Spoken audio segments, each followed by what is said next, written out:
Por gentileza, vamos sem delongas abrir a palavra de Deus no Evangelho de João, no capítulo de número 4, João capítulo 4, versículo 39 até o verso de número 32. João capítulo 4, versículo 39 até o 42.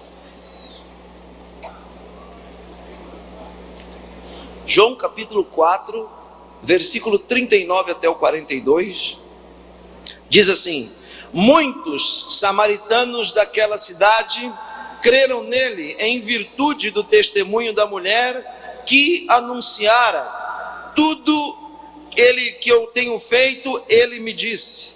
E vindo, pois, os samaritanos ter com Jesus, pediam-lhe que permanecesse com eles, e ficou ali 2 dias. Pode tirar o fundo. Ficou ali 2 dias.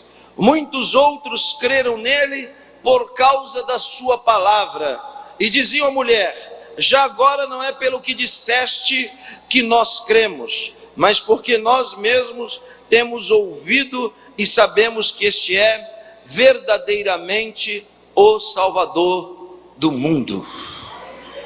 Pode se sentar, por gentileza. Uma das maiores incoerências, senhoras e senhores, relacionada ao mundo que nós vivemos, está no seu próprio nome, o nome do planeta, o nome do nosso habitat. Na minha concepção, o nome do nosso planeta é uma incoerência, porque todos nós aqui sabemos que da composição existencial deste globo, 3/4 dessa composição é água. E se este mundo tivesse que ter um nome, o último deveria ser terra. Este mundo deveria se chamar planeta água. De todo esse volume aquarífero existente nesse globo, menos de 6% é água doce. E nem isso quer dizer que nem toda água doce é potável. Dentro dos míseros 6,7% de água doce existente no mundo, apenas 57% dela é água que serve para nós bebermos. A mesma regra, senhoras e senhores, se segue em relação a nós mesmos. Na nossa própria composição corpórea, todos nós aqui sabemos que 3/4 da composição corpórea do nosso corpo é composto de água. Ou seja, se alguém tiver 2 metros de altura e tomar sobre si uma descarga elétrica excomunal, um raio, por exemplo, cair sobre si, estes 2 metros serão resumidos ou diluídos ou dissolvidos a míseros 39 centímetros de altura. Isso se dá pelo fato da descarga elétrica ter o poder de dissolver o corpo humano, que é, na sua maioria, 3/4 de água.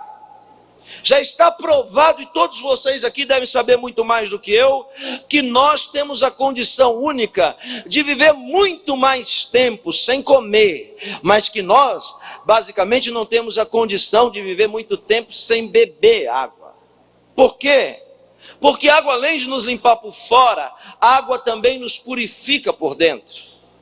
Pastor Yosef, o que o senhor está falando em relação à água? Eu estou falando que água é algo essencial, grave o que eu vou lhe dizer, essencial para a manutenção da nossa vida, para a nossa existência.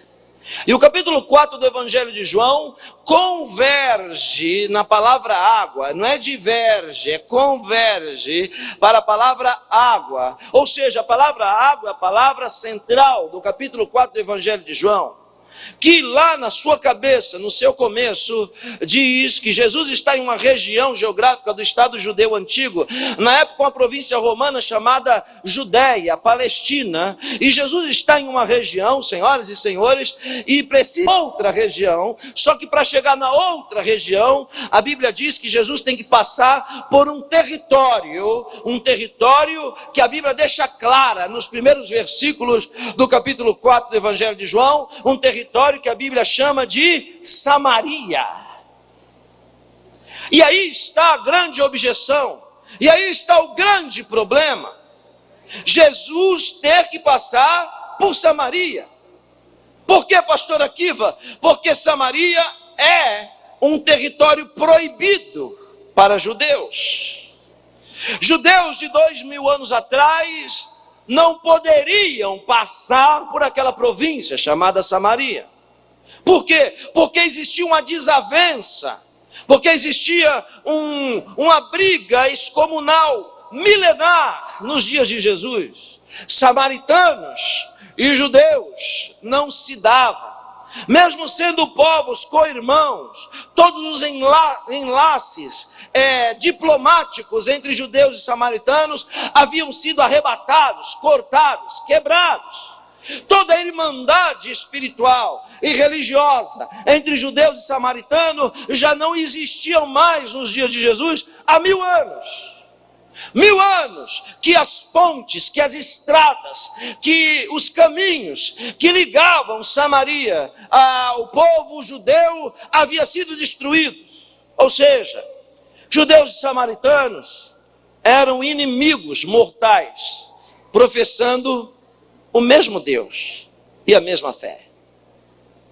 A Bíblia diz que Jesus fala para os seus discípulos: precisamos ir a Samaria. E os discípulos começam a questionar. Por quê? Porque os discípulos, assim como eu e você, somos seres humanos. E seres humanos, na sua condição existencial, é temporal. Ou seja, nós seres humanos vivemos agora o momento já. A realidade para nós é essa aqui, ó. Mas daqui a 2 horas isso aqui já não vai existir mais. Daqui a uma semana isso aqui já não vai existir mais. E essa realidade será abstrata. Vai existir apenas na nossa mente, na nossa memória. Ou seja, deixamos de ser eternos para sermos temporais. E o tempo, para quem não sabe, é dividido em 3: passado, presente e futuro. Mesmo vivendo agora o momento, para nós, a realidade é o já, mas somos vistos por 3 ângulos. O diabo, quando olha para mim, quando olha para você, ele nos vê no passado como éramos. Os seres humanos, as pessoas, quando olha para mim, olha para você, ele nos vê como somos. Mas Deus não. Deus não nos vê como éramos. Deus não nos vê como somos. Deus nos vê como seremos, na estatura de varão e de varoa perfeita. Porque Deus está na eternidade, e na eternidade não tem tempo, e o tempo é o processo para que as coisas se cumpram. E a Bíblia diz que antes de Deus criar o mundo, Ele já havia sacrificado Jesus para redimir o mundo que Ele ainda não havia criado. Por quê? Porque quem está na eternidade, aleluia, não vê as coisas em processo, ele vê as coisas como elas serão e como elas serão. Portanto, Jesus olha para os discípulos que olham o momento, a circunstância. Ouça, por favor, onde você estiver. Nenhuma circunstância nessa vida pode ser maior do que o plano que Deus tem para a sua vida. Nenhuma circunstância é maior do que o propósito. Por quê? Porque toda circunstância passa, mas o propósito de Deus prevalece. Ele será eterno e ninguém poderá mudá-lo para a sua vida. Aleluia. Os discípulos veem a circunstância, o momento. Quando Jesus diz, vamos a Samaria, eles murmuram. Murmuram por quê? Porque sabem que aquele território é um território proibido. A desavença entre judeus e samaritanos começa quando Salomão, 1000 anos antes de Cristo, morre. Quando Salomão morre, o país, composto de 12 tribos e uma capital, é dividido em 2 povos. Um general se declara rei no norte. Israel, com 10 das 12 tribos, compõe o rei do norte. Estou explicando para você qual é a desavença dos judeus e samaritanos. No sul, um novo país surge. 2 das 12 tribos compõem o sul, que passa a se chamar Reino do Sul, ou Judá. A antiga capital, Jerusalém, mantém-se onde está. E o templo que Salomão levantou em Jerusalém continua lá. Onde está o problema entre judeus e samaritanos? É que os samaritanos, Samaria é a nova capital do norte. O problema está quando os samaritanos decidem fazer uma cópia do templo de Salomão. E aí é que está o problema. Quando os samaritanos dizem, faremos uma cópia do templo de Deus que está em Jerusalém, que é o templo de Salomão. Eles cometem um primeiro erro. Por que o primeiro erro? Porque o livro do Deuteronômio diz que em nenhum lugar do planeta se pode fazer uma cópia do templo de Jerusalém. Nem em Samaria, nem na Celso Garcia em São Paulo, nem no Japão, nem na China, nem na Turquia, em lugar nenhum se pode fazer uma cópia do templo que estava em Jerusalém, o templo de Salomão. Não obstante a isso, os samaritanos levantam um sacerdócio paralelo, do jeito deles, da maneira deles. E agora, senhoras e senhores, os samaritanos começam a fazer a obra de Deus, entre aspas. Onde está o problema de fazer um sacerdócio paralelo? É porque Deus diz na Bíblia que só pode ser sacerdote quem for da tribo de Levi.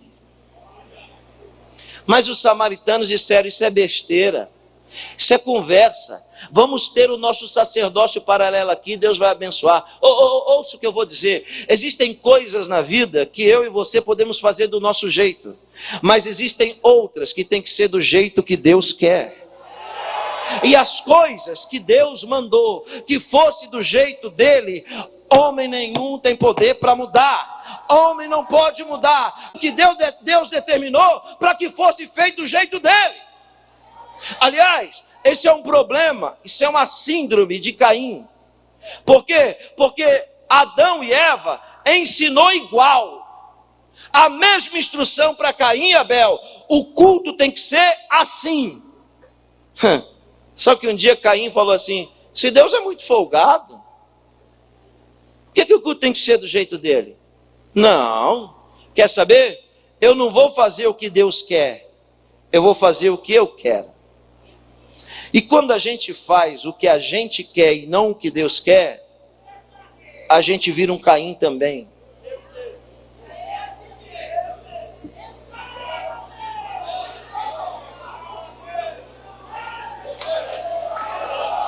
O problema todo, porque a Bíblia diz que um abismo chama outro.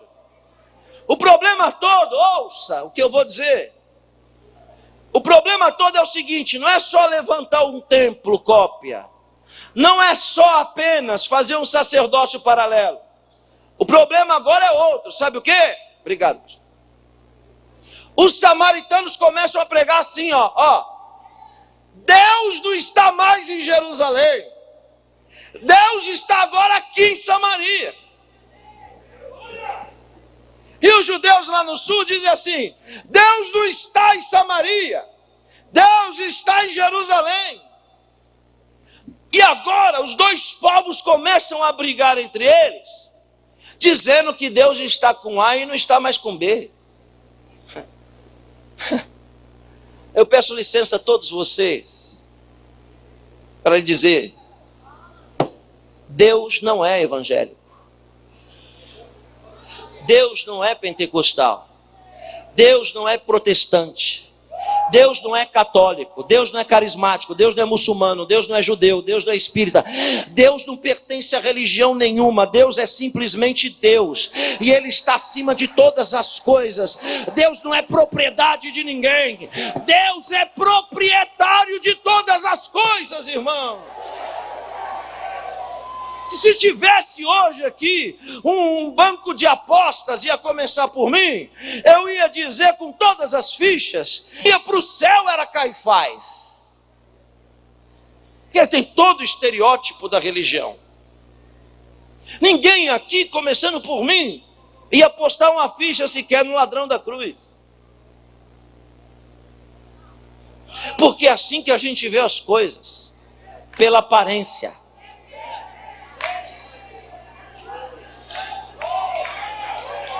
Céu é sintetizado por uma palavra. A palavra que mais identifica o céu é uma palavra chamada surpresa. Céu é surpresa. Porque muitos que a gente acha que vai estar, não vão estar. E muitos que a gente acha que não vamos ver, vão estar sentados na mesa com Abraão, com Isaac e com Jacó. Agora, samaritanos e judeus brigam. E já faz tempo que eles brigam. 1000 anos brigando. Como que se Deus coubesse nas caixinhas de sapato dos nossos conceitos e preconceitos. Como que se Deus coubesse nos arames farpados dos nossos achismos, da nossa religiosidade. Deus, aleluia, é muito mais do que a gente imagina, muito mais do que a gente sabe dele. Deus é um mistério insondável, Deus é surpreendente, porque a gente acha que ele vai vir pela direita, aleluia, ele vem pela esquerda.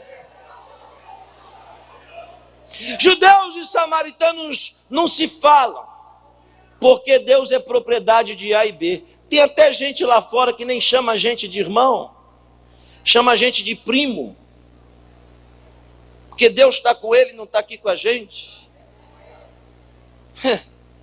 Deus não é propriedade de ninguém.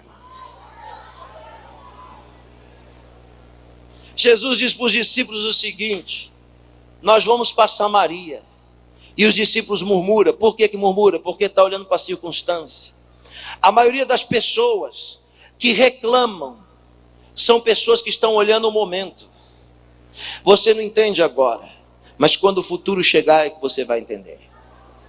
Jesus não dá ouvido aos murmuradores e parte para Samaria, território proibido. Aleluia. Esses dias alguém mandou uma mensagem para mim dizendo: pastor, que livro que o senhor lê?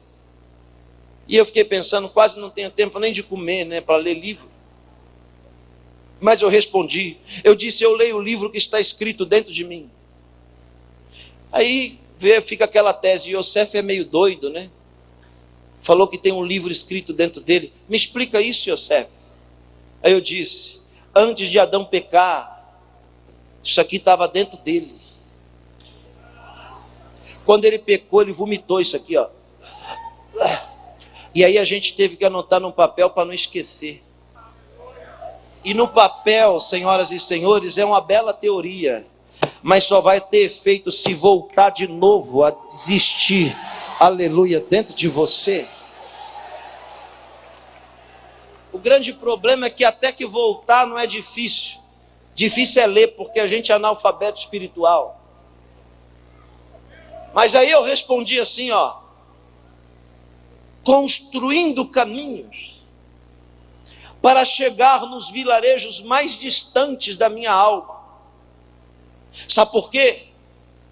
Porque quando eu entrei para dentro de mim, eu descobri que aqui dentro existe uma Samaria, um território proibido, um terreno baldio, senhoras e senhores, e falo de mim, um terreno baldio que eu cerquei de arame farpado, um terreno baldio que eu deixei o capim crescer, que eu, depois de cercar, eu destruí todos os caminhos que conduziam para esse terreno baldio, desses terrenos que a luz ainda não chegou aqui dentro, do terreno baldio de dentro do meu ser, onde eu enterro as minhas traições, onde eu escondo os meus lapsos, os meus dramas, os meus complexos, lá nesse terreno baldio, que eu não tenho coragem de levar ninguém para visitar, porque lá que eu escondo quem eu sou de verdade, no terreno baldio, que eu fechei com arame farpado e coloquei cadeados grandes, engoli a chave, porque ninguém pode ir lá, senão vai descobrir a podridão de quem eu sou. Sabe o que eu estou dizendo? Estou dizendo que dentro de cada um de nós aqui existe uma Samaria. Aí dentro tem um território proibido, onde você enterra os seus desejos, onde você esconde as suas fraquezas. E aliás, diga-se de passagem, aqui não tem super-homem nem mulher maravilha.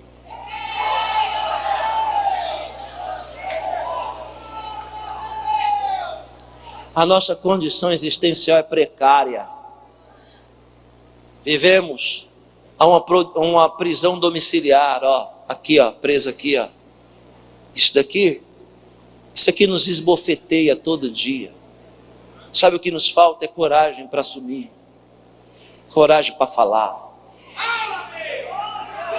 É lá na nossa Samaria que a gente esconde os nossos ódios, as nossas invejas. É lá que a gente enterra as nossas falsidades. É lá que a gente guarda o nosso orgulho. Mas é lá que está a parte da nossa vida e do nosso ser que não presta. Porque nem tudo em nós presta. Sabe o que eu estou dizendo? É que nesta noite, Jesus vai passar na minha e na sua Samaria. Jesus está interessado, não é nas nossas virtudes. Ele está interessado nas nossas... Eu aprendi na Bíblia que Deus ama a gente. Que Deus não tem negócio com coisa. Que o negócio de Deus é com pessoas. Eu estou falando de um Deus que já sabe todas as nossas probabilidades de errar, e mesmo assim continua nos amando e não muda, continua firme, dizendo: tropeçou, estou aqui para te colocar de pé de novo, estou aqui para te fortalecer de novo, que o propósito é maior do que a circunstância. Jesus, judeu, discípulos judeus, diz para os judeus: vamos para Samaria. Todo mundo diz: vai dar briga, vai dar confusão. Jesus não dá ouvido. A Bíblia diz que quando ele chega em Samaria, agora a Bíblia vai ser precisa, ele chega em um território, estou correndo, um território, uma terra chamada Terra de Sicar. Já estive lá 8 vezes.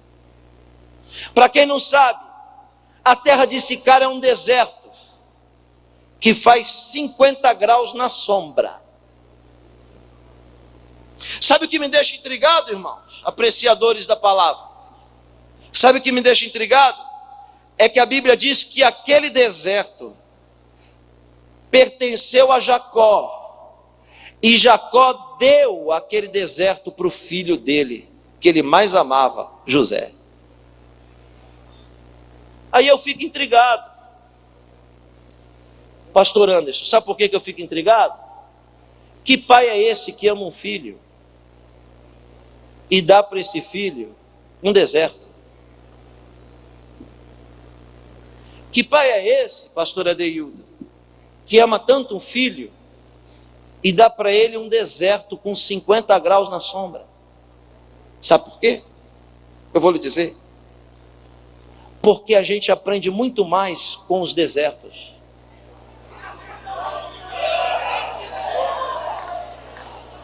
Quando tudo vai bem, a gente afrouxa na fé. Quando Deus dá tudo para nós e nos acaricia de tantas e tantas bênçãos, a gente afrouxa e diz: hoje eu não vou, estou cansado.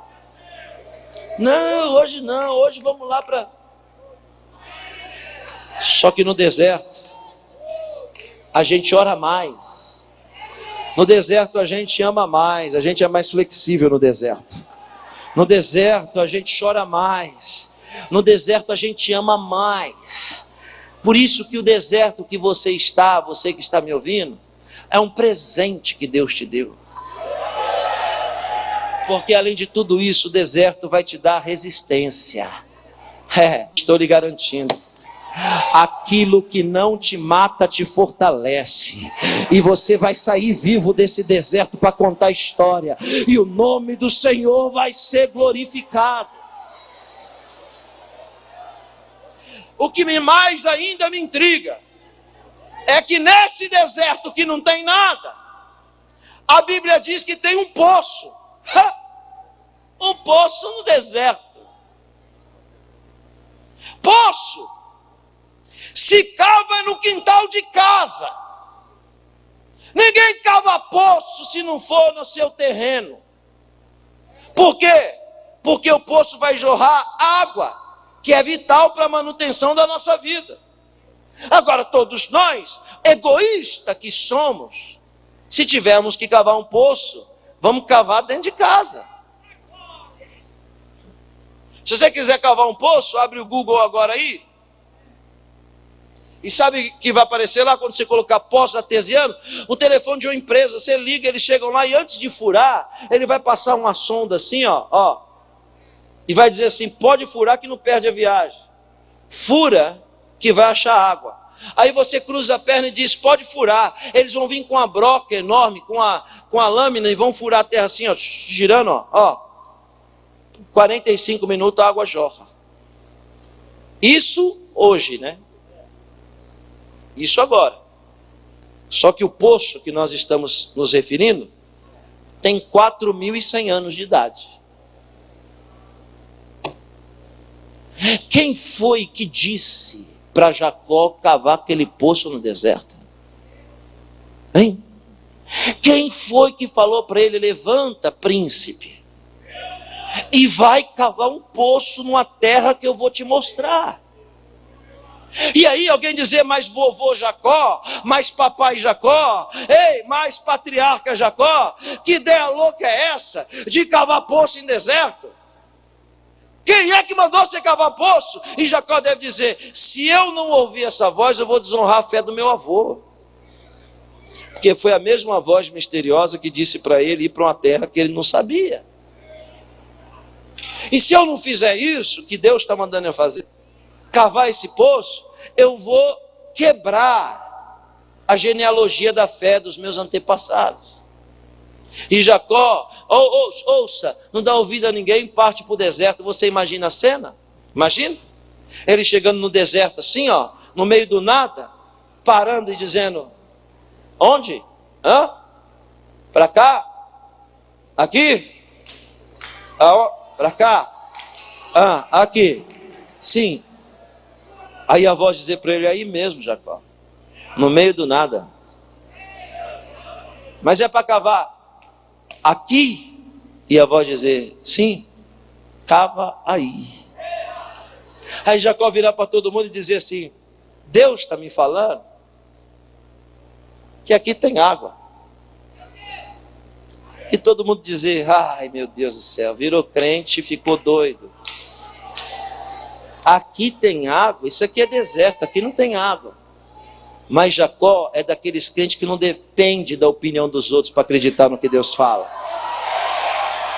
Jacó diz, Deus está me dizendo para mim cavar um poço aqui, que aqui tem água.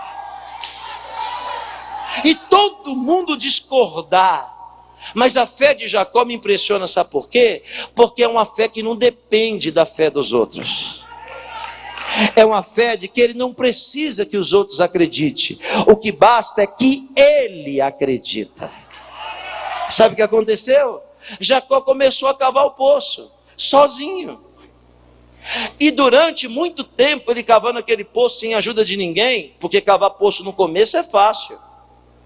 Mas quanto mais profundo fica, mais difícil é. Aquilo demorou 20 anos para jorrar água. E durante 19 anos, 11 meses e 30 dias, aquilo não era um poço, aquilo era uma cova, aquilo era um buraco. Quando alguém via visitar a família, eles botavam a lona em cima, para ninguém ver a vergonha e o erro dramático de Jacó, que continuou durante décadas acreditando que ali ia ter água. Durante 20 anos aquilo não era um poço, era uma cova. Mas na visão de Jacó, aquilo era um poço.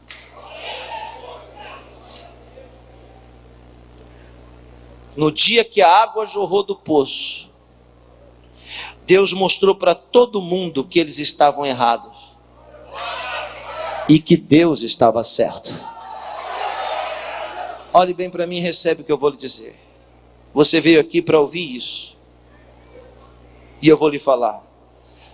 Alguém chegou aqui dizendo, Deus, eu preciso ir para os Gideões e ouvir uma orientação clara. Porque a vontade que eu tenho, você disse isso antes de você vir, é de jogar tudo para cima e desaparecer. Eu não estou mais aguentando a prova que eu estou vivendo. Eu não estou aguentando mais a pressão que eu estou vivendo. Deus está descendo aqui através do Espírito Santo para lhe dizer: não abandona o poço que eu te dei. Muita gente ao seu redor não acredita que vai sair água desse poço. Mas eu, o Senhor, estou lhe dizendo: não desiste, porque a água vai aparecer, e vai aparecer até o último dia do primeiro semestre de 2014, até o último dia do primeiro semestre de 2014. Eu não sei quanto tempo você está cavando nesse poço, eu não sei quanto tempo você está lutando nesse poço. Deus está lhe dizendo: a prova está aumentando porque está perto, porque está profundo, e quanto mais profundo é, mais difícil é. Mas o Senhor lhe diz: tem bom ânimo, eu vou te ajudar, e você vai encontrar a água que eu te disse, e eu vou calar a boca de muita gente ao seu redor. Não desiste do poço que Deus te deu. Não é para abandonar o poço. Ninguém te ajuda a cavar. Cava sozinho, é uma choradeira, é um sofrimento terrível. Poço se cava é sozinho. Não é para abandonar o poço. A água vai jorrar.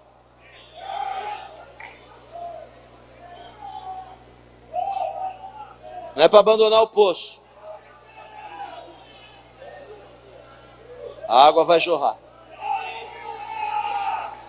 Não é para abandonar o poço.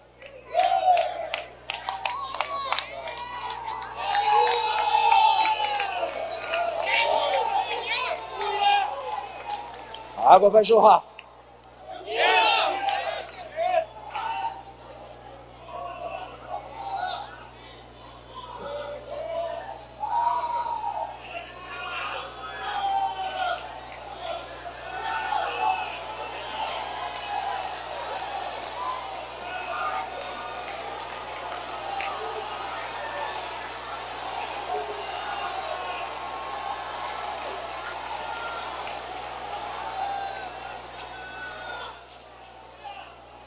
Quando a água jorrou, Jacó mostrou para todo mundo que Deus estava certo e que a opinião dos outros estava errada. O poço está lá até hoje. Olhe para cá. A rota mais curta de peregrinação daquele deserto, pastora Flor, está a 7 quilômetros de distância. Ou seja, para atravessar Sicara, ficou mais longe. Sabe por quê, Marcelo? Por causa do poço. O poço que Jacó cavou mudou a direção daqueles que estão no deserto.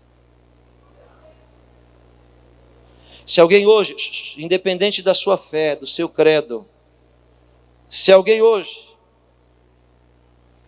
estiver passando por ali e quiser beber água, Renato, daquele poço, vai ter que colocar a mão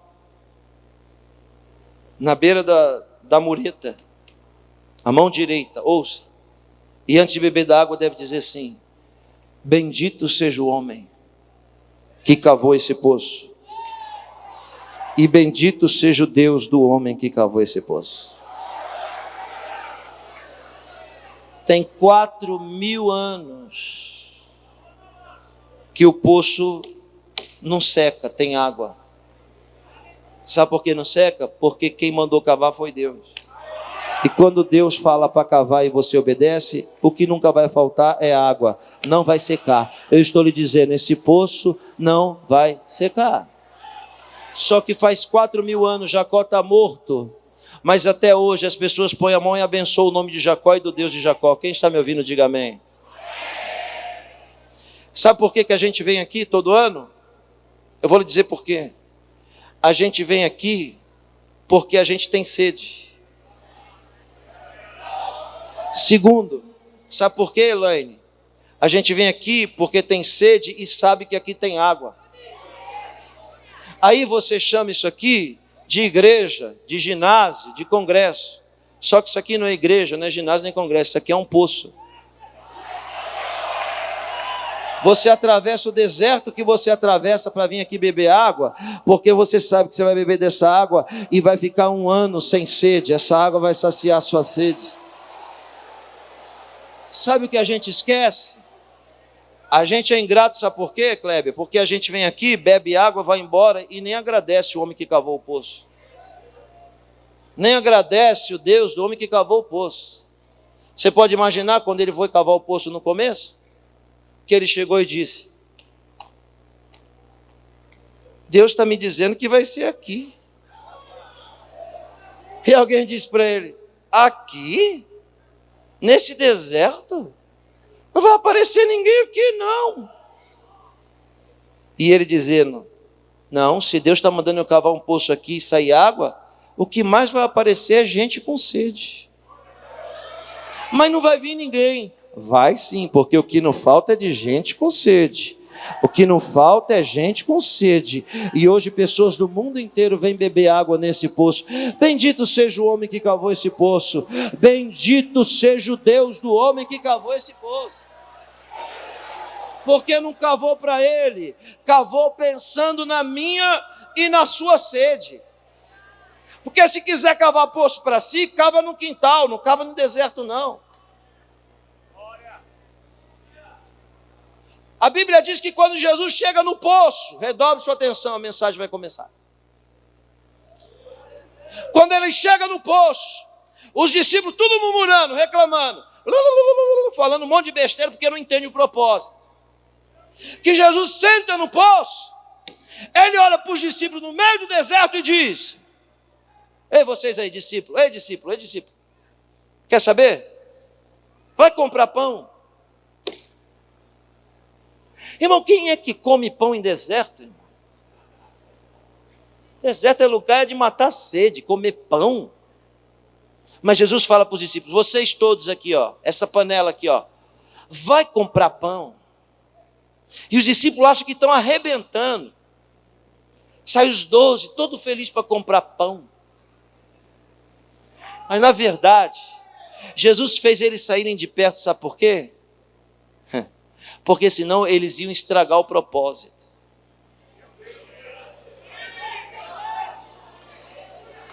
Eu vou lhe dizer uma coisa. A partir de hoje, Jesus vai pôr muita gente que está perto de você para comprar pão.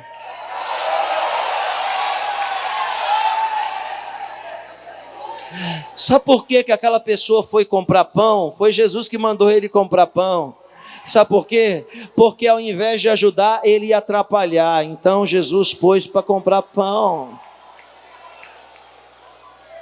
Eu vou lhe dizer de novo, entrou aqui murmurando porque A, B e C te abandonou. Te abandonou nada, foi Jesus que pôs ele para ir comprar pão. Tem algo grande da parte de Deus chegando para você, e ele ia atrapalhar, e quando alguém aparece para atrapalhar, Jesus manda ir comprar pão.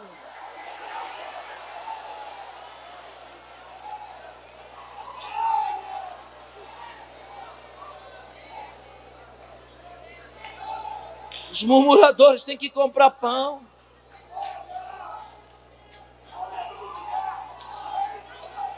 Aleluia. Agora o mestre está só. E a Bíblia continua precisa. Ora, meio-dia. Irmão, meio-dia. Deserto? Quem é que vem buscar água ao meio-dia? Ninguém. Porque a hora de buscar água, Kiko, é 5 da manhã. Vanderlei, 5 da manhã é a hora que o povo pega a água. Sabe por quê? Porque não tem sol. Porque a água está fresquinha. Só que 5 da manhã, pastor, a fila dobra a esquina. Tem bode, tem camelo, tem gente. É uma multidão com um balde na mão para pegar a água. 5 da manhã. Só que Jesus chega meio-dia e não tem mais ninguém, sabe por quê? Porque pegar água às 5 da manhã é fácil. Quero ver pegar água meio-dia. Só vem buscar água meio-dia quem tem muita sede. Só vem buscar, Alexandre, água meio-dia quem tem coragem, quem está determinado. Frouxo pega água às 5 da manhã. Eu perguntei, por que Jesus não chegou lá, Mateus, 5 da manhã, que ia ter um monte de gente sedenta? E o Espírito Santo me respondeu, que Jesus não aparece para quem faz o que todo mundo faz. Jesus não aparece para pessoas que fazem exatamente o que todo mundo está fazendo, porque fazer o que todo mundo faz, qualquer um faz. Mas Jesus aparece para pessoas que têm a capacidade de fazer o que ninguém tem coragem de fazer. Jesus aparece para pessoas, meu pastor, que estão dispostas a enfrentar qualquer calor causticante do deserto. Pastor Silas, te amo, viu? Jesus só aparece para quem tem muita sede. Deixa eu perguntar para o povo, posso, pastor Silas? Tem alguém aqui disposto a enfrentar qualquer calor do deserto? Tem alguém aqui com muita sede que precisa saciar essa sede? Só levanta a mão quem são essas pessoas e dá um glória a Deus para me ouvir. Tipo de pessoa que Jesus procura. Me parece que ele tem um encontro marcado, pastora Suelen, sabe por quê? Porque quem promove os encontros é Deus. Ninguém atravessa o seu caminho por sua vontade não, tá? Seja bom ou ruim, todas as pessoas que atravessaram o seu caminho, se encontraram com você, foi permissão de Deus. Sabe por que a Bíblia diz que todas as coisas, e todas as coisas não tem exceção, todas as coisas cooperam para o bem daqueles que amam a Deus. Melhor é o fim das coisas do que o princípio delas, Frank. Jesus senta na beira do poço e olha no horizonte. Ouça, no deserto, a nossa função de percepção que menos funciona é a visão. Ninguém enxerga direito no deserto. Deserto é lugar de necessidade extrema. Redobre sua atenção. E por causa da necessidade extrema, a gente não tem visão. A gente tem miragem. Você olha aqui, ó, tá vendo um lago cheio de água. Você pula nele e tem terra, é areia, não tem lago nenhum. Por que você viu lago? Por causa da necessidade. Não está entendendo?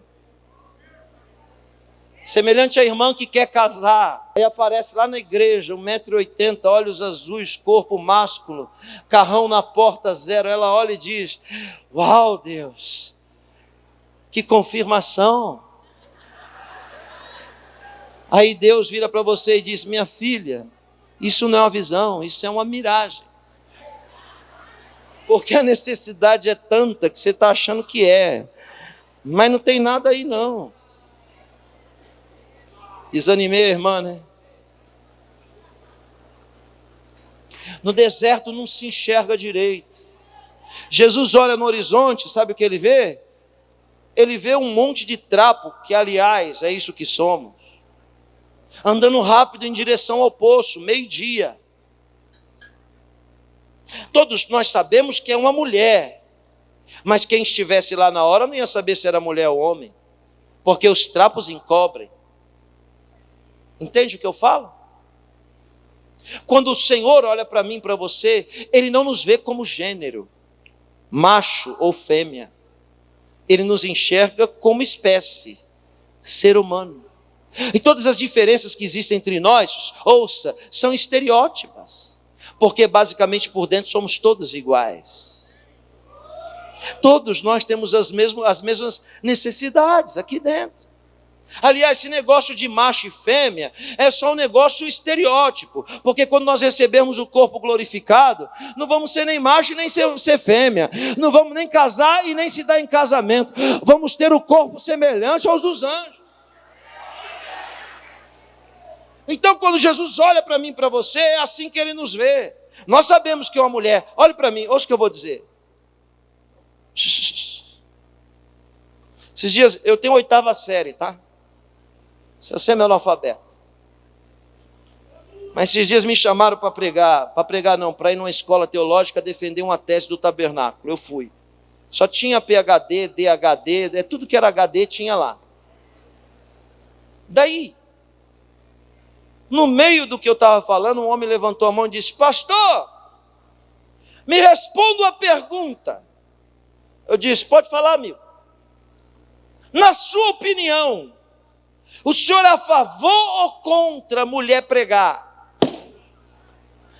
Aí eu xinguei ele em espírito assim, ó. Aleluia. Por quê? Olhe para cá. Porque eu vi que a pergunta era capciosa, tendenciosa.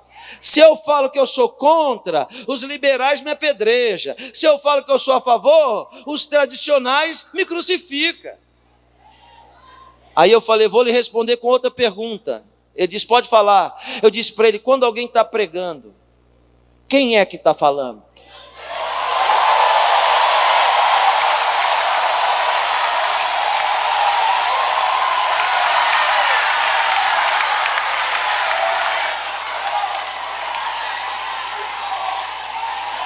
Aleluia.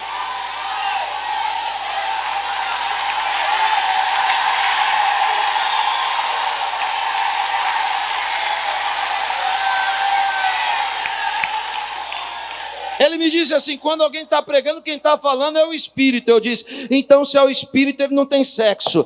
Deus usa homem, Deus usa mulher. Deus usa homem, Deus usa mulher.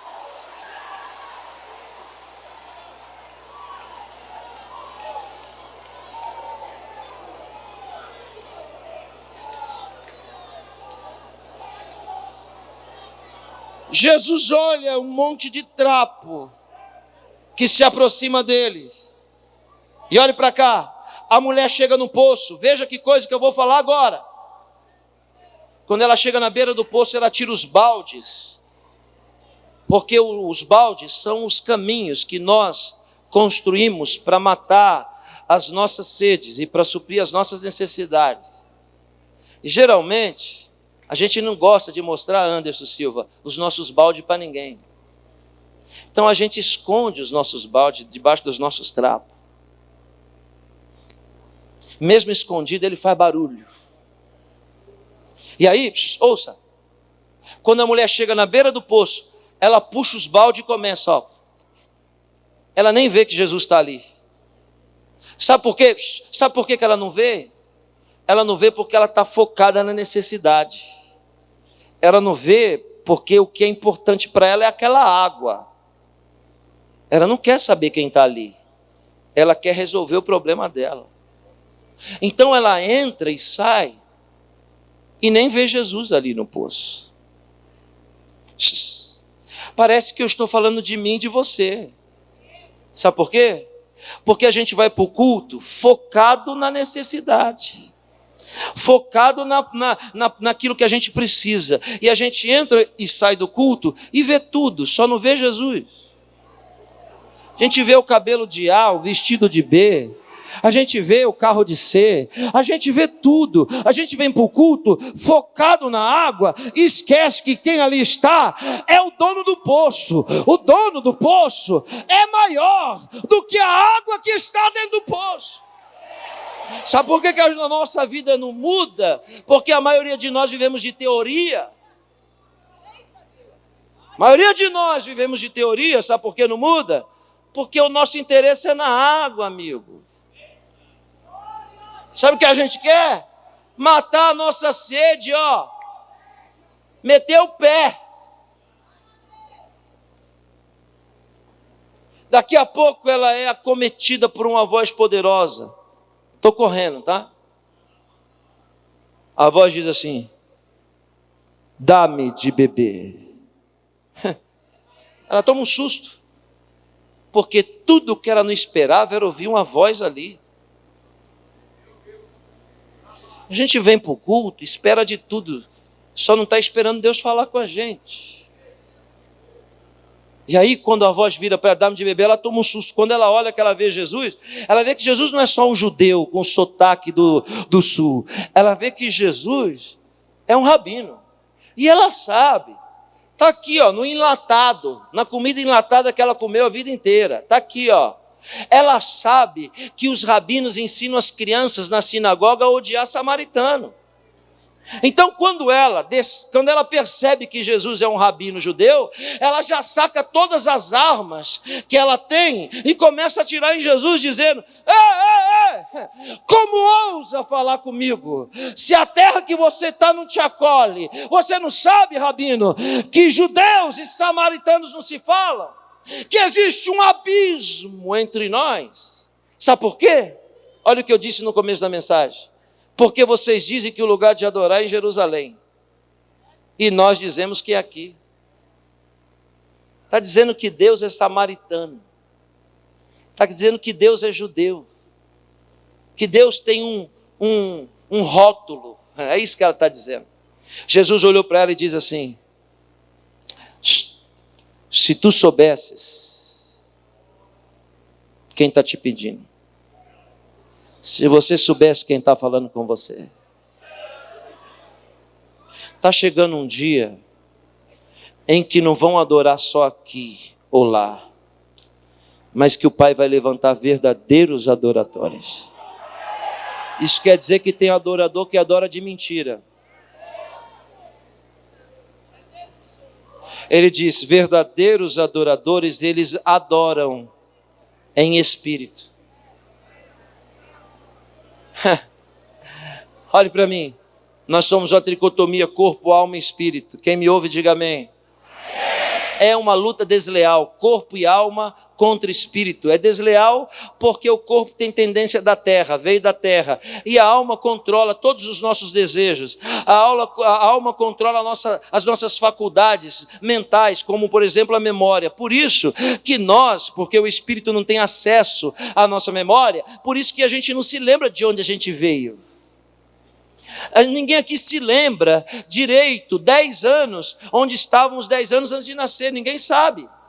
Por quê? Porque o Espírito, que é a eternidade dentro de nós, não tem acesso a essas faculdades. Quem está me ouvindo, diga amém. Então a luta é desleal, alma e corpo contra o Espírito. Só que quando estamos no culto e sentimos a presença do Espírito Santo, isso chama-se comunhão. É em grego koinonia, ou seja, o nosso espírito que está aqui dentro entra em contato com o Espírito Santo que está fluindo aqui, e aí a gente começa a gemer com gemidos inexprimíveis. É o nosso espírito que está chorando e gemendo. Por quê? Por causa da comunhão. Ele está se lembrando de onde ele veio, do céu. Por isso que a gente chora na igreja. O que é adorar em espírito? É diferente de adorar na carne. Porque na carne a gente adora assim, ó. Aqui, ó.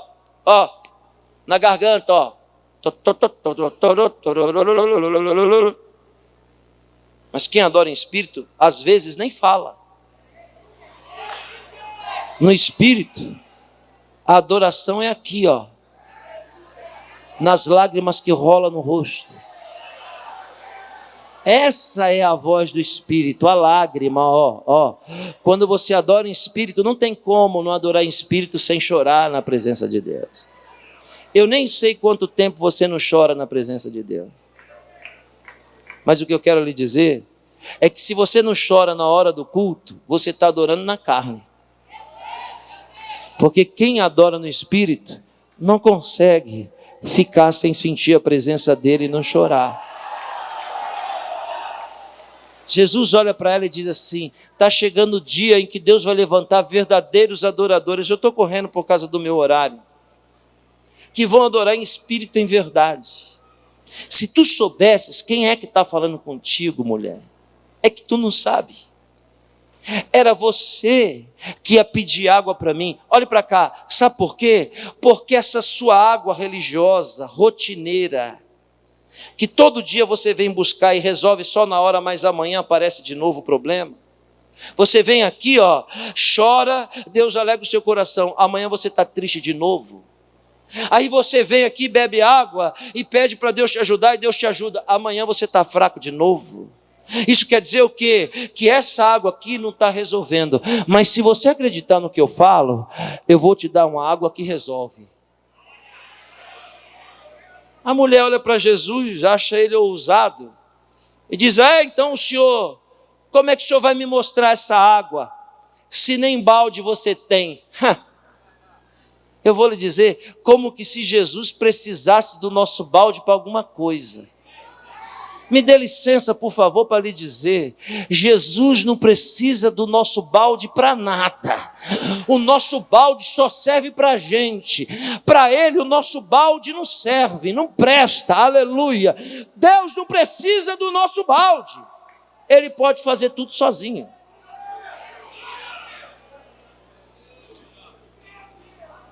Eu vou te mostrar uma água. Ela olha para mim e diz: então me mostra dessa água. Essa água que Jesus oferece para ela é aquilo que nós precisamos aqui hoje. O nome dessa água é uma experiência. Olhe para mim. Tudo que nós precisamos para a nossa vida mudar é ter uma experiência com Deus. Tem gente que está há 40 anos na igreja e nunca teve uma experiência com Deus. Tem gente que quando estava no mundo era melhor do que depois que virou crente. Porque o que muda a nossa vida não é a nossa rotina. O que muda a nossa vida é uma experiência com Deus. Jesus olha para ela e diz: não está resolvendo, né? Se você crê em mim, eu te dou uma experiência. Ela olha e diz: então me mostra dessa água. Quando Jesus faz a proposta e ela aceita a proposta, ouça o que eu vou falar agora. Jesus entra com a condição: você quer dar água? Eu vou te dar. Faz o seguinte: vai em casa chamar o seu marido. Eu fiquei pensando, será que Jesus só dá água para quem tem marido? Não. Por que Jesus diz vai buscar o marido? Sabe por quê? Porque essa é a sede da mulher. Quando Jesus desafia ela a abrir o jogo, a falar a verdade, quando Jesus diz vai buscar o seu marido, é semelhante a alguém que diz: quer água? Me dá a chave do terreno baldio. Eu vou te dar água, se você deixar eu entrar nesse terreno que o mato cresceu. E muitos de nós recuamos, porque a gente não tem coragem de levar nem Jesus lá, pastor, nesse nosso terreno baldio. Quer experiência? Me dá a chave do terreno baldio. Olhe para cá, não se distraia. A mulher poderia fazer o quê? O que eu e você fazemos com muita perícia. Sabe o quê? Dar desculpa. Porque não tem ninguém melhor para dar desculpa do que crente. Olhe para cá. Aqui, ó. A mulher poderia dizer assim: meu marido. O meu marido. É o meu marido. Meu marido. Sei. Meu marido não está em casa, ele trabalha embarcado na Petrobras. E ele não pode vir. Sabe o que Jesus ia dizer? Não vai trazer o marido? Tá bom. Outro dia eu passo aqui e a gente se encontra. Deixa a experiência para outro dia, para outra hora. Mas olhe para mim, existe uma coisa dentro de nós capaz de mudar a nossa vida. É a nossa sinceridade. Quando Jesus diz para a mulher assim: vai chamar o seu marido, ela abaixa a cabeça, cria coragem, que é o que a gente precisa. E diz assim: sabe o que é, Senhor?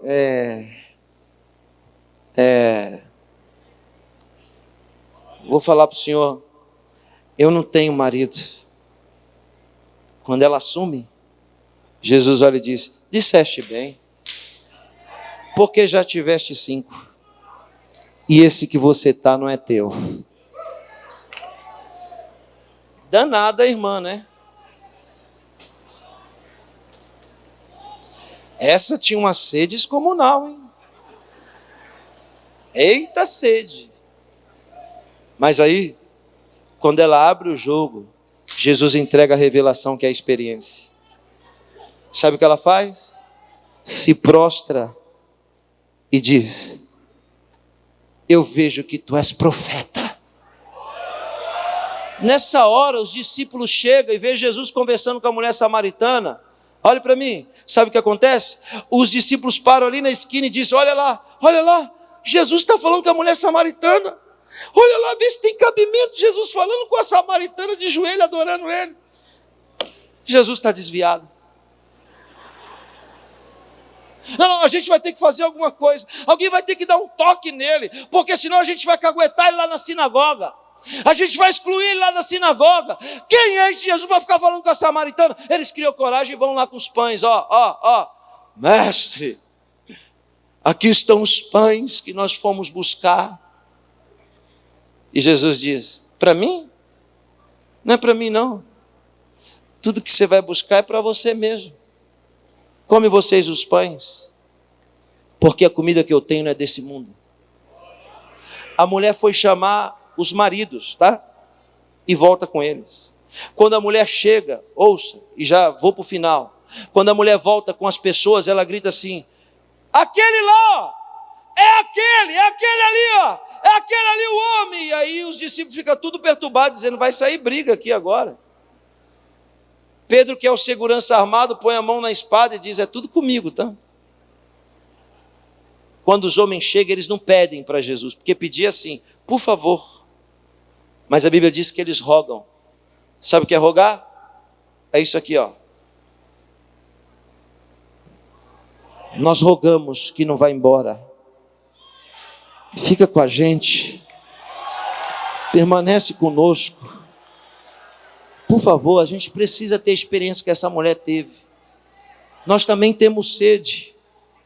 Por favor, não vá embora. E os discípulos de Jesus devem dizer: não acredito que ele vai querer ficar. Jesus olha para eles e diz: eu vou ficar.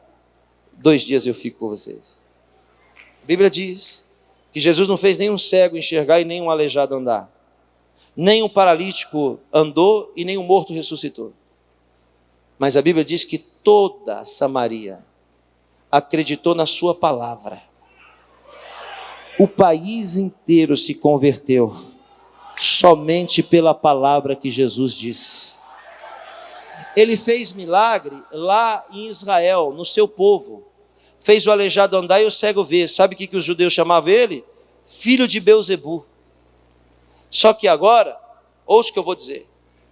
Ele chega em Samaria e não faz nenhum milagre. O povo acredita só pela palavra. Sabe o que eu aprendi com isso? Que quem vive atrás de milagre para lá e para cá é incrédulo. Crente de verdade, basta apenas a sua palavra. A sua palavra já é suficiente para mudar a nossa história. Eu termino porque já está me imposto o horário, falando 2 coisas. Melhor do que ser um discípulo de Jesus inflexível, eu prefiro ser um samaritano que tem facilidade de se dobrar. Eu termino dizendo, senhores pregadores e pastores, vamos perder muito tempo aqui se faltar para nós amor e misericórdia. Se a gente omitir o que é a estrutura abstrata do Evangelho, muitos de nós podemos estar perdendo tempo aqui. Prefiro ser um samaritano salvo do que um discípulo de Jesus que vai se perder. Fique de pé, por favor. Eu vou passar para o senhor, tá, pastor? Eu só vou fazer oração. Sério?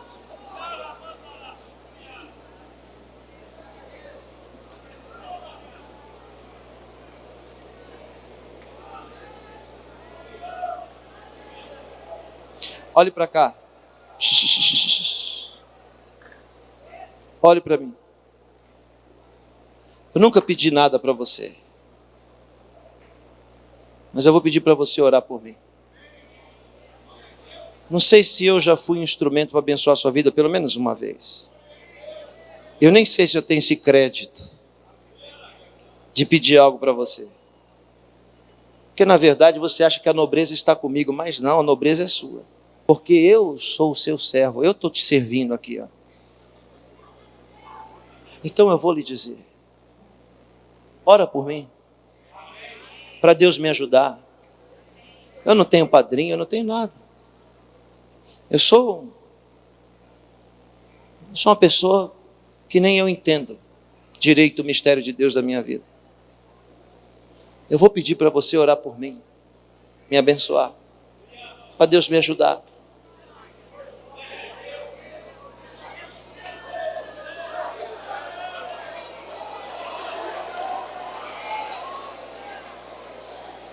Eu sou um samaritano que estou rogando para você.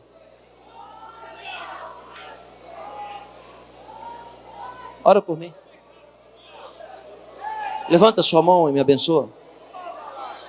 É tudo o que eu preciso. Só preciso que você me abençoe.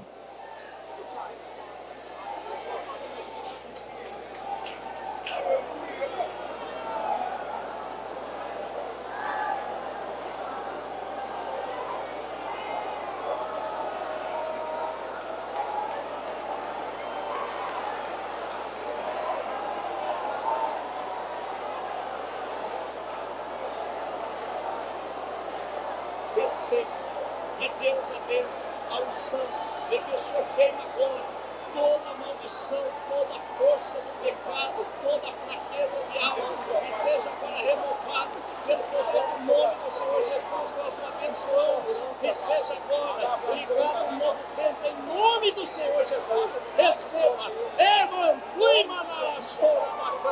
água nova em nome de Jesus, tempo novo em nome de Jesus.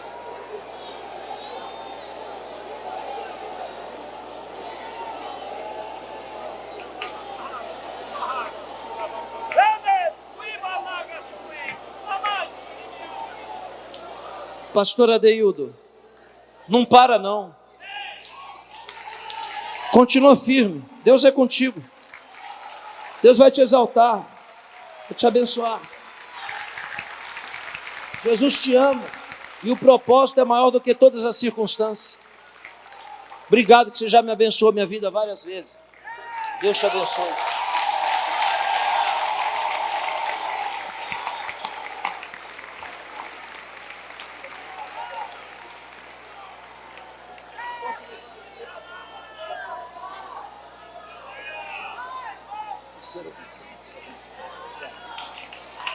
Maravilha.